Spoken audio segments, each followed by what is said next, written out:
Hello everyone, I am Kitsune Spell, and this is actually my third time trying to make this recording.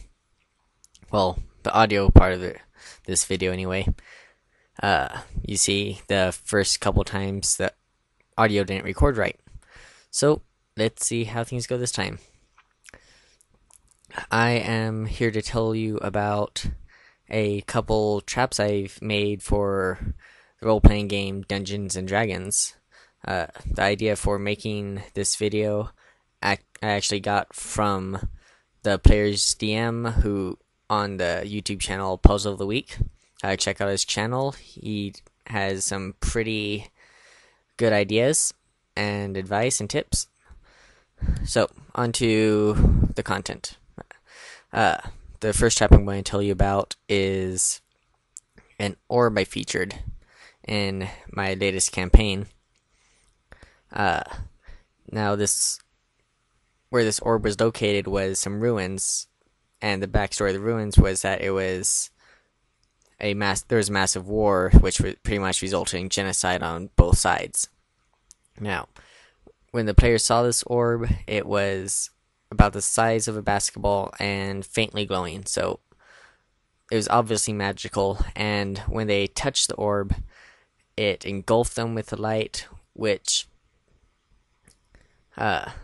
sent them to the top of a tower that's actually in the center of the ruins.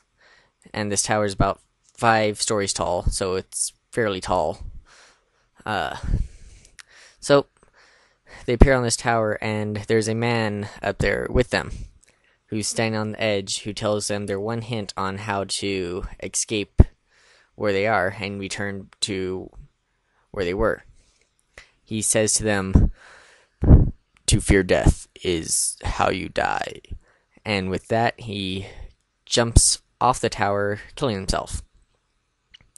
Now, this is relevant because in order to escape where they are right now, which is pretty much an interactive dream world that they all share, they have to die, whether it be suicide or however else. Pretty much they just have to do something that puts their HP to 0. So, this interactive dream world is a glimpse into the past. Pretty much the very end of the battle, where there's pretty much no survivors, just a few wounded walking around, and all sorts of crazy magical monsters that were created for the war. And if the players do not escape this dream world in time, their bodies, which are actually still laying in the room with the orb, will eventually die because they will not be getting any of their water or food, so they won't have any nutrition or any way to stay alive. Also, no one can just wake up the bodies. The players have to actually do the deed of dying one way or another in their interactive dream world in order to wake up. So it's a good way to get your players thinking, and if you really want to mess with their psyche. This next trap I had in the same campaign, it is a dial chest. Now, you may be thinking, dial chest? I haven't heard of that before.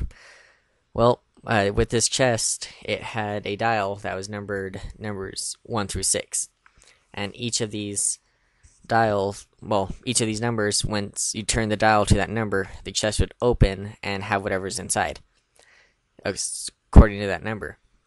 So I had the numbers 1 through 2 be a bomb that dealt 1d6 damage. So obviously, if they turned the dial to that, the chest would set off that bomb.